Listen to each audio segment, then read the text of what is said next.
പലഹാരത്തിരകളും അതിശയ പലവിധമല്ലേ, പലതായി കണ്ട കിനാവുകൾ പതിയെ മെല്ലെ മാനച്ചിറകേറി വീണ്ടും വീട് മറഞ്ഞല്ലോ. മധുരത്തിരമല്ലേ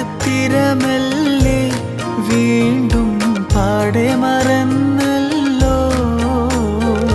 കണ്ടൂരാവിതളിൽ നിലാവൊരു സുന്ദരിയായി നിന്ന്, കേട്ടു വഴിയരികിൽ നിറഞ്ഞൊരു മൈലാഞ്ചി കഥകൾ.